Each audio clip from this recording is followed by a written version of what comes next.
In the heart of Lagos, where tradition often whispers louder than progress, a woman's worth is still weighed on a scale of marriage and motherhood. 35 and unmarried. To many, it's a scandal. To others, a curse. But what happens when a woman chooses silence over explanations, and then reappears with something no one could have ever imagined? Tonight, we journey through the chilling yet deeply moving story of F, a woman scorned, ridiculed, and misunderstood, who returned not just with company, but with a presence so unexpected it would silence an entire community. So dim the lights, silence the noise, and lean in closer. This story begins not with love, but with laughter, the cruel kind. F. Oseji had always lived life on her terms. A successful pediatrician in a bustling private hospital in Lekki, she was everything the average Nigerian parent claimed to dream of: educated, well-mannered, financially independent. Yet in the eyes of her family and community, she was a failure. Why? Because F was 35 and unmarried. It wasn't always like this. Growing up in Benin City, F was the pride of her father, a quiet civil servant with a sharp mind, and her mother, a devout Catholic who had already named F's future husband in her prayers. But as the years rolled on and the suitors dwindled, or rather, failed to meet F's standards, her once cheerful family dinners turned into tribunals. A woman's time is short, her aunties would whisper at family gatherings, faces twisted in faux concern. She's becoming too choosy. She'll end up alone, you'll see. Worse still was the ridicule that simmered beneath the surface, like a pot of egusi left unattended. Whenever someone got married, the barbs were subtle but sharp. Another one off the list. Only F left now, her cousin Onom would say with a smirk. By the time she turned 35, the laughter was louder. This year's family reunion was held in Warri, at her eldest uncle's compound, a yearly gathering where judgments were passed more freely than jollof rice. Maybe she's cursed, one uncle half-joked, prompting a burst of laughter. She has everything but a man. Isn't that strange? Another aunt chimed in. F, who had heard the whispers all her life, smiled politely. She wore silence like armor. It wasn't that she didn't feel the sting, oh, she did, but F had long stopped trying to defend her life's choices. They wouldn't understand anyway. But something was different this year. She hadn't planned on coming at all. Work had piled up. A new patient, a little boy with a rare blood disorder, needed her attention. Yet, something told her to go. And not just go, but to show them something they couldn't laugh off. She arrived late that evening. The compound was alive with music and chatter. Children darted between legs. The air smelled of grilled suya and palm wine. Laughter echoed under the mango trees. When F stepped out of the car, silence swept across the courtyard like a sudden harmattan breeze. She wasn't alone. Holding her hand was a man. Not just any man. He was tall, broad-shouldered, with the kind of quiet confidence that didn't need words. But what truly stunned everyone, what froze mouths mid-sentence and eyes mid-blink, was that he wasn't Nigerian. He wasn't African at all. The man was white. And more than that, he was blind. Good evening, everyone, F said calmly, her voice smooth like untouched silk. This is my car. Nobody moved. It was as though the compound had been placed under a spell. Her mother's eyes widened. Her cousin dropped her glass. She helped Michael navigate the uneven steps. He smiled warmly, his hand gently gripping her arm. "Hi. It's a pleasure to meet you all," he said, his accent thick, but his tone genuine. No one responded. At first. It was Auntie Becky who broke the trance. "F, where did you find this one?" Her voice was dripping with disbelief, edged with something darker, judgment cloaked in curiosity. F's smile didn't falter. "In Boston.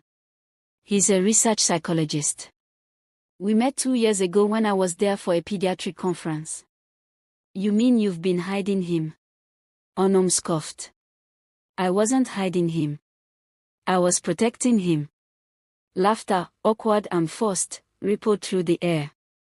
He can't even see you, muttered another cousin, forgetting Michael's sharp hearing. I can hear you just fine, Michael replied, unfazed. And for the record, I don't need to see F to know her heart. The crowd was stunned again. The night continued with tense silences, awkward stares, and whispered judgments. But F held her head high. She wasn't ashamed. Not of Michael. Not of her choices. Later that evening, as the sky turned deep blue and the air grew colder, F sat quietly under the mango tree. Her mother approached slowly, sitting beside her. For a long time, neither spoke. Then, her mother asked quietly, "Why him?" F looked up at the stars. "Because he sees me, Mama. Not just my age. Not just my ring finger. He sees my heart." Her mother sighed, long and heavy, as if releasing a burden years in the making. "But he's blind, F. He's the only one who's ever truly seen me." The sun rose slowly over Warri the next morning, casting long shadows across the compound. The family reunion resumed, but the easy laughter from the previous day was gone, replaced by an invisible weight that hung in the air like early morning mist. Everyone had seen F walk in with Michael. They had seen his blindness, his foreignness, and their judgments, though hushed now, were heavier than ever. Inside the main house, F helped Michael find his way to the dining area. Her cousins eyed them from the corridor, whispering as though they were studying a museum exhibit. She must be desperate.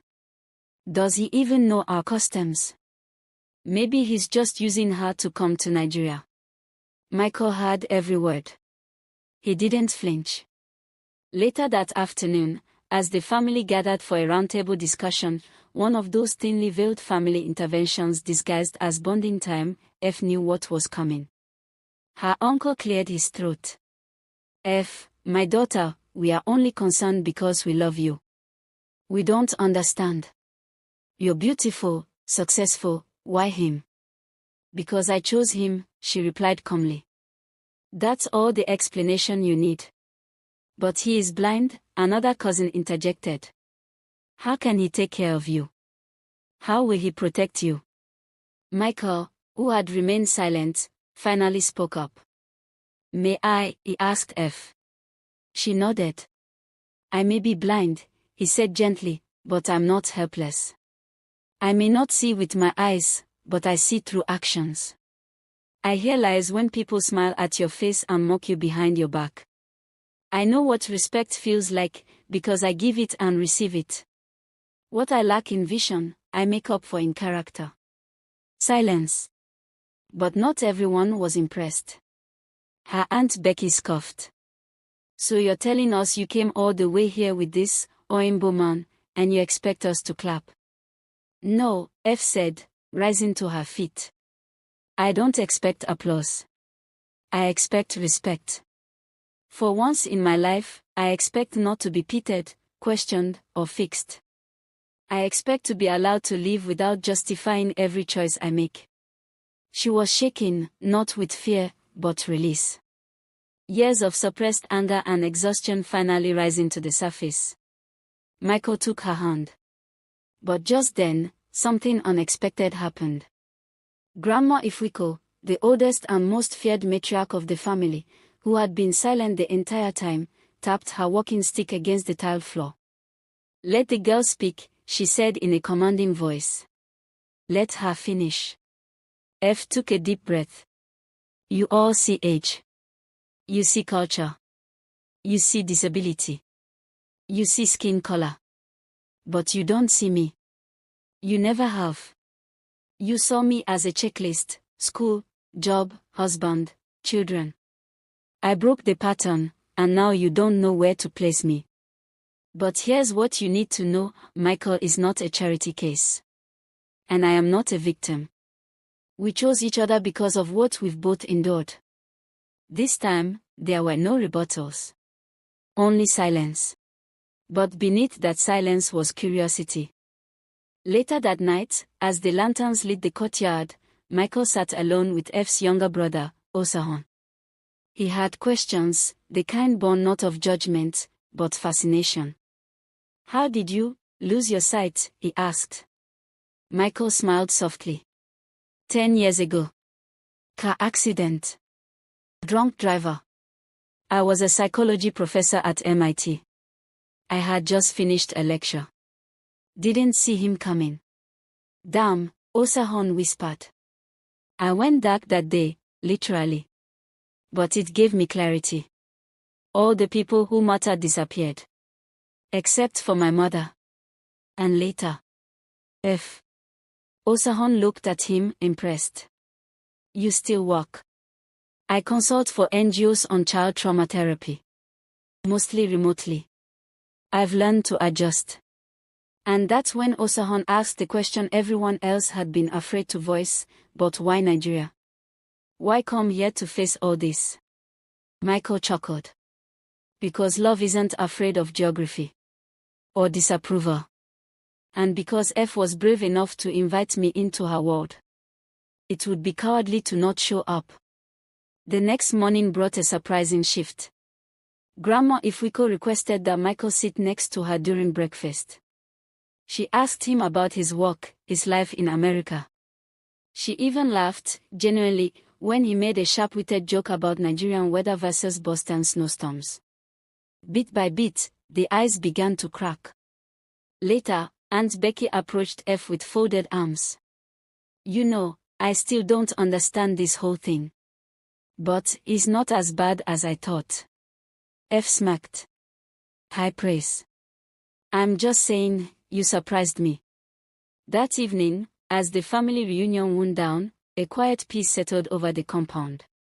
No one was cheering for F's choice. But they weren't attacking it either. In a place like that, even silence was progress. But not everything was peaceful. Inside the room F and Michael shared, she sat holding a small wooden box in her lap. Inside it was a letter, old and yellowed with age. Her father's handwriting. She hadn't told anyone, not even Michael. Her father, before his death 5 years ago, had left her a note. One line in particular had haunted her for years. Marry only the man who will protect your soul, not just your body. Tears welled in her eyes. That night, as Michael fell asleep beside her, F knew that her story was only just beginning. The true test wasn't her family, it was the world outside. And secrets she hadn't yet shared. Not even with Michael. The morning of departure came too soon. Family members packed their bags with a new awareness hanging in the air, not fully acceptance, but no longer outright scorn. F had shifted something unspoken, a quiet cultural tide. They'd mocked her for walking alone, but now, they walked more carefully around her presence. Still, questions remained, many unanswered. F sat on the balcony with Michael, sipping milky tea. The wooden box with her father's letter was in her lap again. Michael tilted his head slightly. You've been holding something back. She smiled faintly. You always know. I don't see you, he said, tapping his temple, but I feel your silences. F's fingers trembled as she opened the box and passed him the note. She began to read softly. Marry only the man who will protect your soul, not just your body. Michael listened. Your father was wise. He was also broken, she said, voice catching. Michael reached for her hand. She didn't pull away. When I was 19, she whispered, I got engaged. To a man my family adored. Older, wealthy, respected. I was young and eager to please. But 2 months into the engagement, he hit me. Hard. Michael stiffened. I told my mother. She told me to pray. Said maybe I provoked him. That women are like rubber, they bend, not break. So I left him. Alone. I ran to my father. And he wrote that letter before his stroke took away his voice. There was a long pause. A silence that hummed with pain and old wounds. Michael finally said, "I'm honored to be the man who will never raise a hand or voice against you. I needed to find peace before I could let anyone back in. That's why I waited. Why I stayed single. Not because I didn't want love, but because I wanted safe love." Michael nodded. "And you are safe. Always." But Michael, too, was holding a truth. As they packed for the return trip to Lagos, he hesitated before zipping his suitcase. Then, he turned to her. "There's something else, something I haven't told you." She looked up, alert but calm. "I'm not completely blind," he said. "Not anymore. My vision came back in fragments 6 months ago. Shapes. Light. Shadows. Faces, sometimes, if the light hits right." Her brows furrowed in confusion. "But, why didn't you tell me?" "Because for 2 years, I've lived in a world that demanded I see differently. I learned to trust without the aid of sight. I didn't want my returning vision to change how we loved." F's expression was unreadable. "I wanted you to love the man who couldn't see you," he continued, "so you'd know I valued you for your spirit, not your body. And I wanted to love you in the dark, to be sure I was choosing with my soul." She sat still for a moment, then whispered, "You didn't just protect my soul. You let me heal it." As they drove out of the compound, children waved and a few family members gave tentative smiles. Grandma Ifwiko stood silently at the gate, nodding once as they passed. Back in Lagos, life resumed. Michael began consulting at a center for blind children, offering both therapy and hope. F continued her work at the hospital, her patients never realizing the quiet transformation she had undergone. Their love was not loud. It wasn't flashy or performative. But it was deep. Real. Layered with past scars and present promises. Months later, during a quiet dinner, Michael reached for her hand and slipped a small, simple ring onto her finger. "I don't need a big ceremony," he said. "Just your yes." F smiled, eyes bright but steady. "Yes." But it wasn't the wedding that shook the family, it was the who and how. When they returned to Warri again, months later, married but without announcement, they brought with them a message: love isn't a performance. It's a sanctuary. And this time, the laughter wasn't cruel. It was curious. Respectful. Even warm. Because F had done the impossible. She had turned pity into power. Shame into dignity. And silence into strength. F's story isn't rare. Across Africa and the world, millions of women are shackled by invisible expectations. Their worth measured in milestones not of their making. Marriage. Motherhood. Age. But F reminds us, you owe no one an explanation for your joy. She taught us that love is not about optics, convenience, or conformity. It's about soul recognition. Safety. Stillness in the storm. And sometimes, the most unexpected people, the ones others laugh at, dismiss, or doubt, are the ones who truly see us, even in the dark. So next time you think someone is too old, too single, too different to find love, pause. They just might be preparing to walk in with someone no one expected. And rewrite every rule you thought was gospel.